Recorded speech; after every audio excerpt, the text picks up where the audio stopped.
Welcome to Novelist Spotlight. This is Mike Consol, your host. Before we begin this episode, I want to alert you that my latest book is now available in both print and ebook formats. The title is Love American Style, and it is a collection of short stories about men, women, their passions, and their dysfunctions. There's a short link in the episode notes that will take you to my Amazon profile page, where all 4 of my books are listed, 3 novels in this new short story collection. Again, the title of the new one is Love American Style, named after the TV series that ran from 1969 until 1974. Now, on with our program.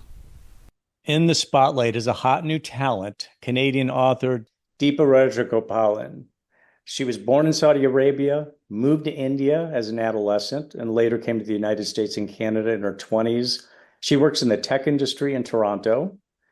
She won the 2021 Pen Canadian New Voices Award for her short story, Peacocks of Instagram. She was just shortlisted for the Giller Prize. The Giller Prize is a literary award given to the Canadian author of a novel or short story collection published in English the previous year. And that book is the short story collection titled Peacocks of Instagram. Obviously, the short story itself, Peacocks of Instagram, is in that collection along with other stories. That book is now available on Amazon and every book-selling site imaginable these days. They show up everywhere now. But she's also working on her first novel now, which is titled We Have Come Empty-Handed, about a disparate group of Indian workers in Saudi Arabia whose lives become entangled, caught in the exigencies of war, deception, and intolerance. So much to look forward to. Deepa Rajagopalan, welcome to the program. Thanks, Mike. I'm happy to be here. Let me begin with, let me just ask you about the tech industry for starters. Are you in biotech or are you in information technology? Information technology. It is. Okay. In what regard? Can you tell us a little bit about? Yeah, I work in tech consulting. So I work for a consulting company called Accenture. And my office is in Toronto. Yeah. Very famous company, Accenture, and your office is in Toronto. Okay, very, very well. So you've got to be excited right now. It seems like there's a lot of excitement around you with this new book that's out. You've won a prize. You're shortlisted for another important prize. How just what you're experiencing right now is what so many writers work to achieve, and very few do. I don't know. You're so young still. So I hope you appreciate just what a great thing this is that's happening to you. What's been the experience from your standpoint? Yeah, it's been incredible.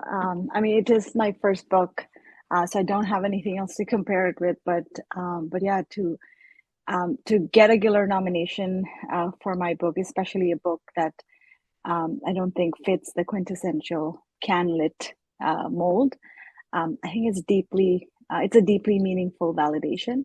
I think it says like this too is Canadian literature now.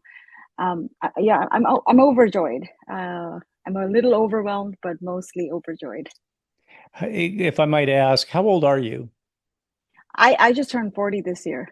You just turned 40. You look much younger than your age. I mean, 40 is young, by any measurement. Certainly to me, it's young, but you look much younger. That's quite amazing. How long have you been writing? How long ago did you decide you wanted to write fiction?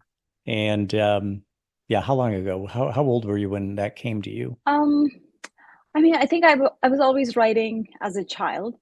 When I was 8 years old, it occurred to me that books had authors and that I could write one. And I started writing a novel that, now that I think of it, it was heavily plagiarized from The Adventures of Huckleberry Finn. I think it had a female protagonist though. But it was funny, those days I mostly read books written by, Western authors. So my protagonist was white. That novel didn't go anywhere. But I was always writing something. I wrote for the school magazines. I sent stuff out to newspapers. I think when I was 12 or 13, I got a piece published in a newspaper back in India.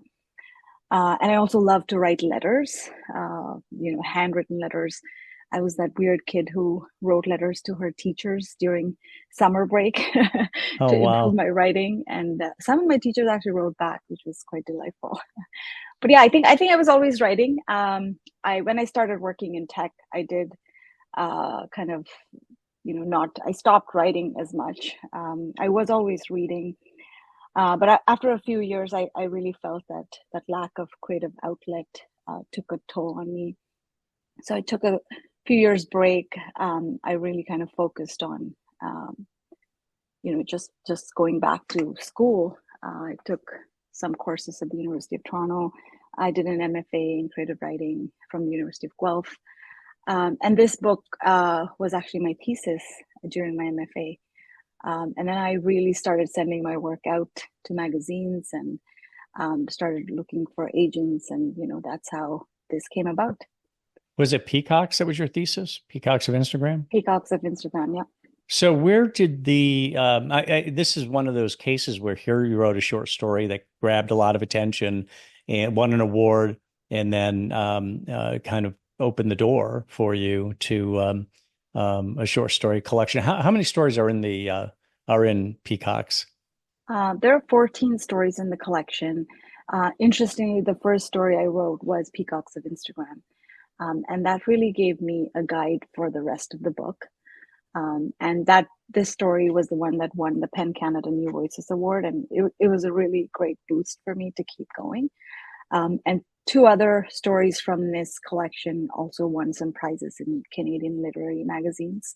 One was in the New Quarterly and another one was in the Malahat Review. And I think, these magazines really help you, keep going really and get that validation that you need, when you're in the middle of writing. Hmm. So the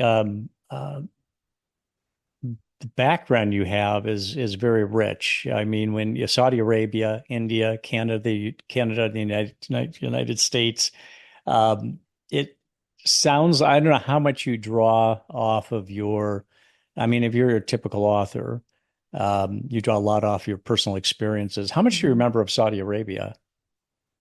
I remember it pretty well. I was born there and I lived there um, mostly until I was 12. And that's when I moved to boarding school in India. So I remember it pretty well. I have many friends whom I'm still in touch with during, that I know from that time.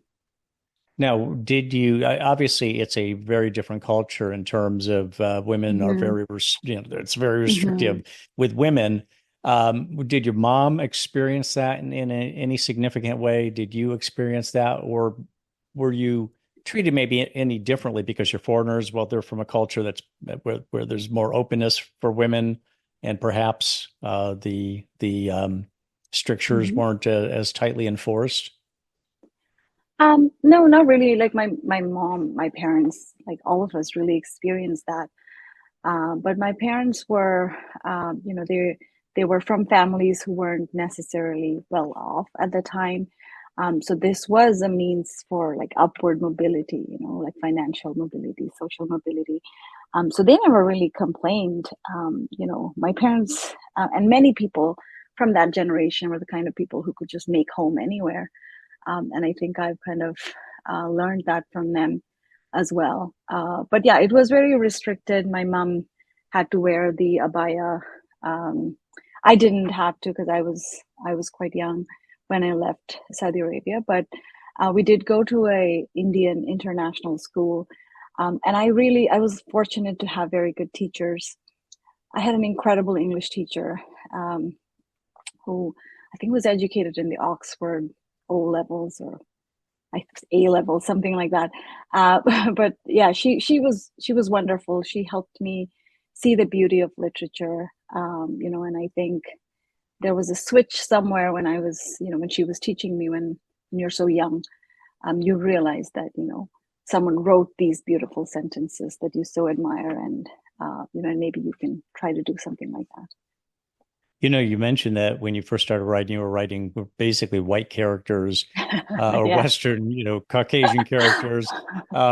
Did um, the you were mentioning Huck Finn, and I think that was a book you mentioned that you said you heavily Mhm. plagiarized when you were just a young girl. And Yeah. uh, was the today though? This is the point I'm getting Hmm. at. I kind of lost my train of thought there for a minute, but the point I'm getting at is that we've seen um, Indian people now making movies that are smash hits, writing more books that are getting a lot of attention. I mean, would you agree that Indian culture is starting to assert itself in North America in a way I probably have never seen before? Yeah, absolutely. I mean, growing up, when I was really young, I did read a lot of Western authors, and even into my high school years, Charles Dickens, Thomas Hardy, Hemingway, Raymond Carver, all of that. But then once I started reading more Indian authors, more racialized authors, like I really got into that, and I could see myself in many of those stories. I think Arundhati Roy, Murakami, Ishiguro, Toni Morrison, and more recently Chimamanda Adichie, Subankam Tamavangsa, who's one of my mentors here in Canada. Just reading all of their books, it really made me feel seen. And I think now there's a palette for that type of literature, for a different voice in North America, in books and TV, and even in comedy. Like there's a lot of new Indian comedians I up see and some of coming. them. They're very Yeah. funny too. I mean, there's a lot of ethnic comedians now here in the Hmm. United States. A lot of Hispanic comedians that I see. Hmm. I see the Indian comedians. I've seen Middle Eastern, Persian or Arabic Hmm. comedians. It's one of the way, and it's also one of the ways I think that they are able to exploit their culture in a way that people enjoy. But also, I think overseas in countries that are more limiting about what can be said. Sometimes, if you make a joke, you can actually get away with that, and you're getting the point across, but at the same time, entertaining people, and it's not such a threat to the authorities. Hmm. Um, Yeah. so, so here you are. You start to see yourself in books. All of a sudden, it's like, oh, here's a light bulb moment, and Hmm. um, so you see new possibilities. And Right. what was the turning point in your writing career, would you say? I heard you say that you had a mentor. Was there at any, was it actually reading one particular book where it was like, wow, this is like an epiphany that I can write about my own culture and Hmm. my own situation? Yeah, I think that book would be The God of Small Things, even though I did read it when I was much younger, around the time it came out, and The God of Small Things by Arundhati Roy. But I read it, many years after that, and I think that really uh, showed me the possibilities of language, because that book is set in Kerala, which is where I'm from in India. And I really felt represented not just in the characters, but also the voice, the humor, and the irreverence, of like traditional structure and form, even words. I really thought that, this is something that I would like to do. That's one book. I don't really reread many books, but that's one book I've reread Yeah, multiple I'm with times. you. I'm with you. I Mhm. don't reread many, but if I do, I know that it really struck a chord with me. Yeah. Um, Mhm. Talk about Peacocks of Instagram. Give a summary of the story for our listeners, and maybe talk a little bit about where the idea came from. Mhm. Um, yeah, I think um, I was kind of disillusioned by how racialized characters were typically represented in literature originating from the West, right? It's great that now there's more voices being seen. We talked about even comedy, but I did find that a lot of that it's kind of catering to a Western gaze, right? There were too many stereotypes, broad strokes, and kind of almost exclusive trauma narratives, and the lack of humor or creativity in some of these characters. So I wanted to center people, who have more agency, even though it's not necessarily given to them in the traditional sense. I wanted to center characters who are funny and self-aware, and creative and enterprising, like a lot of people I know in real life. In my book, Peacocks of Instagram, there's a Malayali coffee store employee in Canada who also sells peacock accessories on the internet. There's a foster child there's an Indian foster child who brings down her foster father, an oil lobbyist, in a very interesting turn of events. There's a woman who was educated to be a medical doctor, but who turns to pottery during a difficult time in her life. So I really wanted to center characters who you don't necessarily get to see in fiction, who have like who seem ordinary, but have like really rich lives. So you talk during this story, and this is one of the reasons I asked you about whether you were in information technology or biotech, because you talk about the Mm-hmm. feathers of the peacock and the crystals. Am I remembering this right? There's Mm-hmm. crystals Yeah, contained within them that yeah. actually give them their Mm-hmm. vivid colors. Right. First of all, that's kind of what I made me think, Mm-hmm. well, it didn't specify in text. So I thought maybe you were in the biotech field, but then it also occurs to me that with peacocks, it's actually the male who's a really colorful one. Yeah. Does that come into did that come into play in your thinking at all? I mean, or did at any point was that something that you felt like was a point to be made in any certain way? And when I say point to be made, I don't mean an explicit one, but for Mm-hmm. example, just kind of a serves as an entendre or maybe just something thematic. I wish I had thought of something like that. But but the crystals and the pigments, that really just came from research. Like I watched a couple of documentaries on peacocks and mating. I was just so interested in this idea that the male is um, the prettier species, in the traditional sense, and how they kind of have to fight for attention from females despite being pretty. So I think I just was really interested in that idea.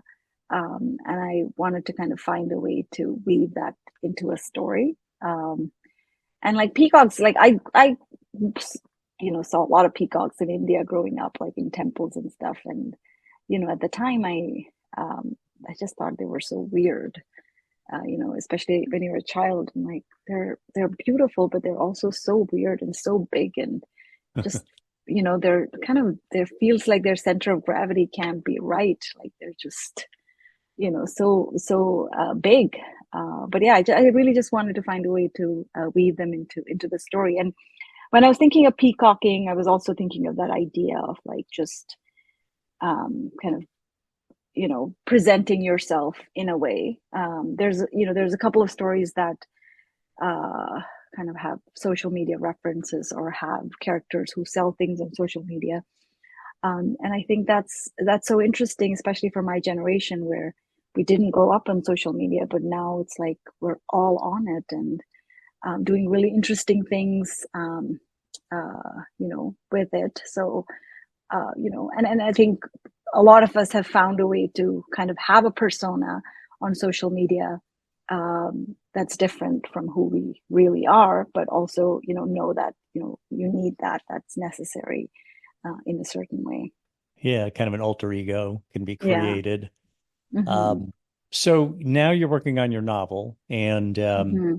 You're, employed by Accenture. That's got to be a busy job. So I'm curious what your writing routine is each day. Are you a morning writer? Do you write in the evening? Hmm. Is it just catch as catch can? Talk a little bit about how you get things done. Yeah, I am really busy, so I have to kind of really organize my days. So I do wake up quite early in the morning. I wake up between 4 and 5 in the morning. I write for a couple of hours, and then I get my daughter ready for school. Um, and yeah, and sometimes I also kind of work uh, on some edits, or if I have anything writing adjacent that I want to do or that I need to do in the evenings. But like weekends, I spend a lot of time writing. So yeah, I mean, that's kind of my routine. I try to have word count, uh, you know, uh, word count goals for every day, or more like, every 10 days, I have a word count goal. And I kind of outline. Right now, I'm working on the novel, so I've kind of outlined it, a number of pages I want to write, every 10 to 15 days. And I try to stick to it. It's been kind of busy last couple of months, so I am a bit behind, but I try my best to So stick what to would your a word count schedule. goal be daily? You're saying a month. If you average it out, how many words a day roughly would you say you're targeting? I know there's some very Um, famous writers who they would be like a 500 words a day or 1,000 words a day, and Yeah, I they don't think I'm that much, but I try not to do a daily goal because that can be kind of, sometimes I don't meet it and then I don't want to get discouraged. So I make goals for like, say, a week or 2 weeks. So I usually have like, 10 to 15 pages every kind of 10 days, 10, that. 10 to 15 every 10 days. Okay, Mhm. and these are Yeah. fairly polished pages, I would imagine. Not really. I mean, well, that's the thing.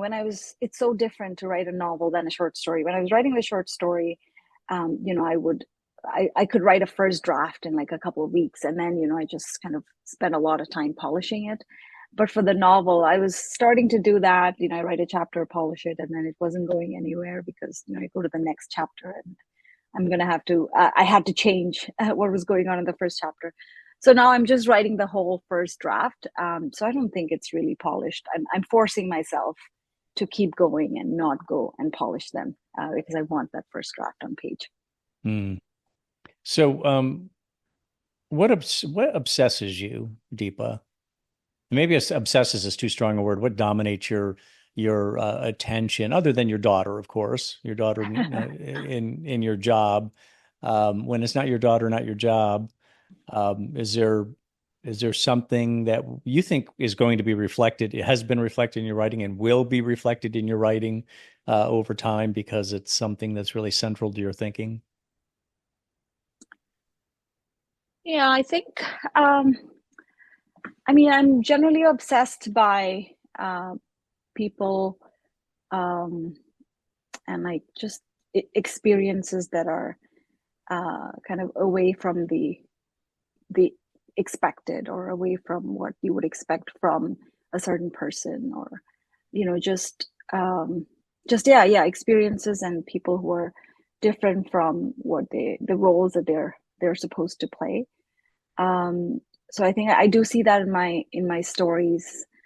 um but yeah, in general, like outside of writing, I do have a lot of interests. I, I always like joke with my daughter, if I had, like 48 hours in a day, I could do all the things that I wanted to do. Because I'm just really interested in a lot of things. Um, I'm really interested in pottery, though I'm really bad at it, and my pieces are really dreadful. But I just love it so much that I keep doing it. I just What do love you the get idea out that. of it? I'm curious about this because I know most people, I shouldn't say most people, I Mhm. know with me and a lot of people, if I'm not good at something, it's hard for me to enjoy it. And obviously, you have to stick with Mhm. something long enough to get good at it. So obviously, even though you're saying that the pottery is not good, there's something about working with it that satisfies something in you. Are you a real tactful person? Tactile, I think it came out tactile person, where you the actual feel of it in your hands is something that is Um, is no, something that brings you back. no, I really like to do things I'm not good at. I think it just makes me feel like there's so much opportunity to grow, and I just love being in that stage where it's new when I'm a beginner and I'm a student, and I just have So so much to you're a learn. beginner right now with that, Um, and you're seeing yeah, progress. well, not really, but I still like it. You probably can't devote enough time to it right now to get some Yeah, proficiency at it, huh? yeah, and I'm trying to do things, that I will probably always be mediocre at, but I just enjoy it. Like I'm learning to sing. I've always wanted to sing as a child, but never had the opportunity to learn. And now my daughter's learning, and I'm learning too. And yeah, I'm mediocre at it, but I just love learning new things. I've done a lot of things like that. I've learned yoga, and I've taught yoga. Completely just because I was interested in it. So yeah, I really like to be in that space when I'm new, and just having that opportunity to learn. You're the first person I've ever heard say, I really like to do things I'm not good at. Now, I like to learn. I'm interested in a lot of things I like to learn, which is what you said. And obviously, you have to start something. Everybody's, inadequate at what they're doing when they first start. But I get what you're saying, that actually developing a skill over Mhm. time, that's a great thing. Much like you did with writing. I mean, when you first started, obviously, um, we're all quite Mhm. ham-fisted with the writing until we get some real experience to start imitating some good writers, or understanding Right. how to Mhm. emulate good writing and so on. Um, Interesting. So the novel that you're working on now, again, I said it Mhm. at the top, we have come empty-handed. This takes you back to Saudi Arabia. Mhm. And you're talking about war and deception and intolerance. What can you tell us about the novel beyond that? Or maybe you don't Mhm. want to, but I'm just asking, what can you say about it at this stage? But let Yeah. me first ask, how far along are you? You're just getting started, or are you halfway through? Or are you just? I Um, thought I heard you say you're outlining it at this stage. no, I've outlined it. Well, the thing is, I started writing.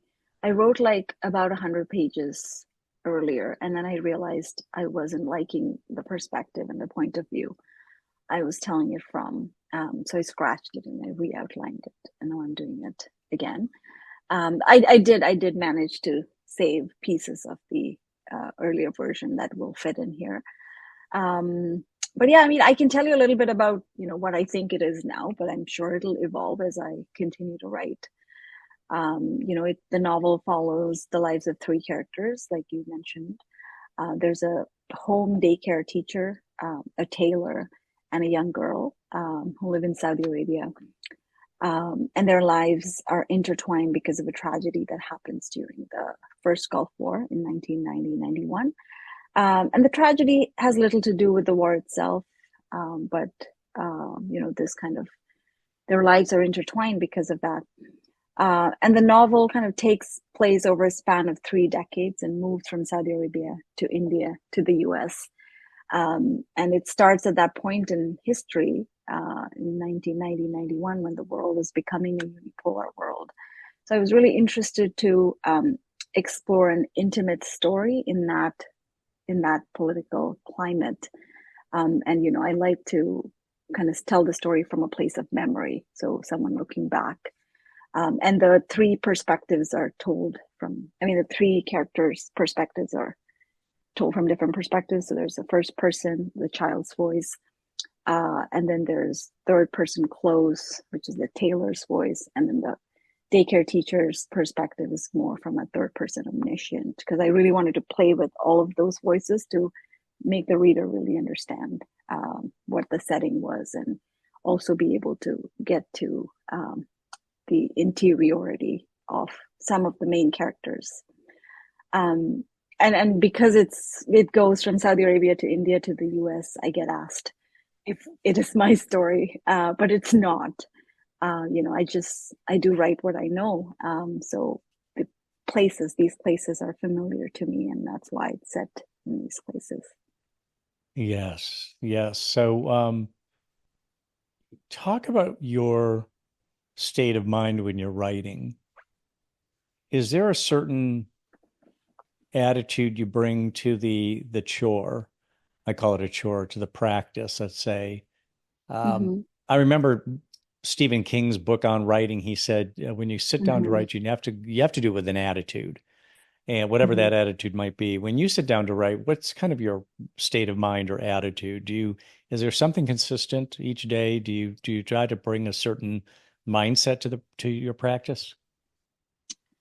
Um, yeah, I think I was trying to remember where I read this. It's one of the on writing books. It wasn't the Stephen King one, but someone said, I can't remember who said it, but they were asked, oh, I only write when inspiration strikes, but inspiration strikes every morning at 9 a.m. So I just try to, it's a job and it's something that I have to do because I want to do it. And I just kind of sit down and, not make excuses and just get at it. I think when I'm writing the first draft of something, I'm quite uneasy, until I kind of see the bones of the story. But once it starts to flow, um, it's so fun and it's so wonderful, right? So there are good writing days and bad writing days, but yeah, I think I just go with that attitude, like this is something I have to do. I'm not trying to see if I'm enjoying it in the moment or not, or not. I just need to do this. I put my phone away and I sit down and write. I have very workmanlike attitude. It's just Yeah. okay. Is there anything you do to prep for your writing that day? Well, you're up very early. I know you're a yoga Mm-hmm. practitioner. You had mentioned that. Do you do breath of fire before you write? Do you do any kind of meditation before you write? Is there anything ritualistic before you write, or is it just a Um, matter of sitting down and doing it? yeah, no, actually, in fact, I do writing before I meditate. So I wake up and I make my coffee and I sit down. There's a chair in my living room where I sit down and I just get to it. I usually read a few pages of, a book that I, feel like is kind of in the space of what I'm working on. So I read a few pages to kind of get in the mood and then I start to write. So, what characteristic do you have that you think is the most important to being successful with the writing? I think I'm just very determined. When I want to do something, I just kind of chase it with almost utmost focus. My mom calls it stubborn, but I think I'm just determined. Either one will probably work, so that's good. Now, you had mentioned you didn't really, you weren't happy with the perspective or the point of view in the first outline of the novel you're working on Hmm. right now. So you decided to do a fresh outline. When Hmm. you talk about that, does it have to do with whether it's written in first or second or third person, or was there something else at play there? Will it be a first person story, or will it be third person, or? Yeah, so I think so. First, when I was writing it, I wrote it from a first person narrative, from the point of view of the child, which was really the child, yeah, from the point of view of the child, and it was kind of set um, in the time that it was happening. And I think it was even written in the present tense, which is great for action. It was great for, getting into the interiority of the child. But it wasn't really working for the story because I wanted to tell, a story with a kind of much larger, um, kind of in a larger time frame. And I really also wanted to have more kind of omniscient perspectives now and then so that the reader gets a sense of the time and place the story is set in. So then I decided to write it from the three characters' point of view, and it's a different perspective. So the first, most of it is still in the first person point of view, but it's from a place of memory. So it's a adult looking back to when she was a child. And then there's also a third person omniscient perspective, where one of the characters' kind of chapters come out. And then there's another character whose stories are more third person close, but they have a very unique voice. And I'm trying to have that voice come out, not just in like dialogue, but also, through the text, that unusual kind of quirky person they are. So yeah, I really wanted to make sure that unlike a short story where you kind of go in and out and everything is so crisp, here you have that opportunity to meander and to show different facets of a character and kind of just go down little rabbit holes. So I think that's why I thought that this shift in perspective will be good for the book. I remember a critic who said Elmore Leonard, the great detective novelist, writes dialogue like he invented it. What aspect of your writing game do you consider your greatest strength? Is it dialogue or description? Is it character development, pacing? What would you say is really kind of your superpower as a writer, if you were to pick one of the ways you express your writing?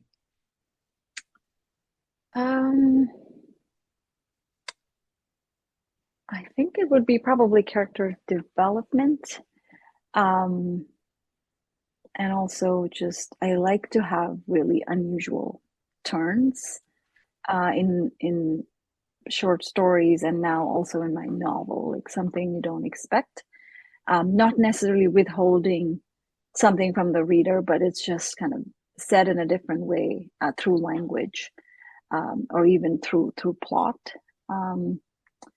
Yeah, I mean, it's hard to say. Really, kind of whatever you need for that story. But I think I really think of characters first when I think of the story before I think of the plot. So I have an arc for the character in my mind when I get started.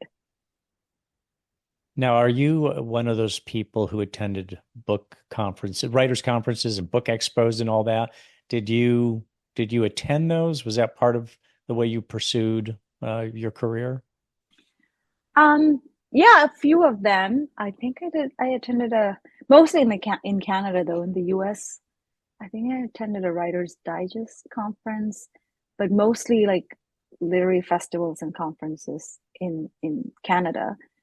For the last, I would say 6-7 years, I've been going to literary festivals often. And this year, for the first time, like I got to go with my book. The Toronto International Festival of Authors, that was great. Eden Mills, Wild Writers. There was a festival in Halifax called Afterwards that I'm excited about in November. But yeah, I think it's wonderful to meet people and to be in that community of writers. And that's one of the reasons I did my MFA, in addition to obviously wanting to improve my craft. I really wanted that community because, being working in a completely different field, I didn't really have a writing community. And, that's one of the ways you feel like a writer when you're in the company of other writers. Yes. Because it's such a solitary job. Speaking of that, well, I guess you do all your writing at home because you get up really early and you have a daughter and all that. Some people will go places like to go to a coffee house or what have you. Do you ever, on weekends, go somewhere other than home to do your writing? Is there any place that's stimulative to you? Yeah, I do write because I'm so busy, I can write anywhere really. I usually work from home, but once a week I go to the office in Toronto. I live an hour outside of Toronto, and I write on the train. I did take some time off during my MFA, and I wrote from coffee shops a lot. I edited a lot of my book, this book, from a coffee shop near my house. Yeah, I think I've written in hotel rooms and train, subway, everywhere. As Airplanes. long as I have my laptop. Airplanes, yeah. Yeah, this is a good solitude on an airplane, good quiet Yeah. time. hmm Getting back to the conferences for a minute, back early on, did you find the conferences to be helpful? That did you feel like they were a chance to advance your career? In what ways did the conferences assist? I think it was mostly to kind of figure out publishing because I find writing and publishing can be so different. And like the what you have to do to write and what you have to do to get published and promote your book, there can be quite different. So I think that's mostly what the conferences kind of helped in helping me understand how to find an agent, like what are agents looking for, just kind of to see perspectives of the agent. So when you're querying, it helps you kind of structure the query in a way that's advantageous for you. Um, yeah, and publishing too, right? Like publishing, traditional publishing is quite challenging now, and how to navigate that. I think those are some of the things I try to take away from conferences. When you look to the future, Deepa, um, do you consider yourself, well, let me put it this way, um, 20, 25, 30 years from now, what, or even in the present for that matter, if somebody asks you, what's your subject matter? What is it that you write about? Do you have one thing or some kind of theme that you think will be the thing that you are writing about and will write about into the future? Or do you feel like you'll be hopping from subjects to subjects and kind of themes to themes? Yeah, I think I'm really interested in power, writing about power, who has it, who doesn't, and what do people do when they don't have it. I think those themes will kind of always exist. Um, I'm really interested in literary fiction. That's what I read, and that's what I want to write. Um, and it's interesting because I did, when I wanted to get back to writing, I did think I wanted to write nonfiction, and I started writing nonfiction, and I realized that I just couldn't be truthful, especially if it was, something personal. So I feel like, the reason I write is so that I can tell the truth, and fiction gives me the freedom to do that, and really kind of, I write so that I can kind of look at everything again, slowly. There's that quote by Zadie Smith. I think it says something like, "The very reason I write is so that I don't sleepwalk through my entire life." So I feel I really resonate with that. Like, even though I write fiction, feelings are universal, and I think getting to the truth of human beings, that's what I want to do. I know this is kind of a very broad answer, but I really don't want to kind of limit myself to specific themes. But I think these are some of the things I'm interested in. Sure. Well, you don't want to be a genre writer. You want Yeah. to do literature, and you want it and its power and those who maybe are disenfranchised, people who don't have power or the Yeah. victims of those who have the power. Yeah, I mean that's a very universal theme. So hmm I think many people can relate to that. Um, this is a speculative question, but I'm just wondering just how you think your writing will change or evolve over time. I mean, you've had time to see yourself from a very early age starting to write, and you see how your writing has evolved. As you look down the road, maybe 20 years, do you have any sense of how your writing will evolve?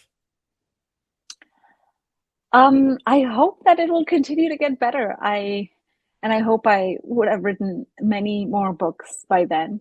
Um, I, like I really like to be in a place where I can continue to grow. So I think that's And writing is a field where I think every time you start a new story or a new book, it's just so difficult again. You feel like you've never done this before.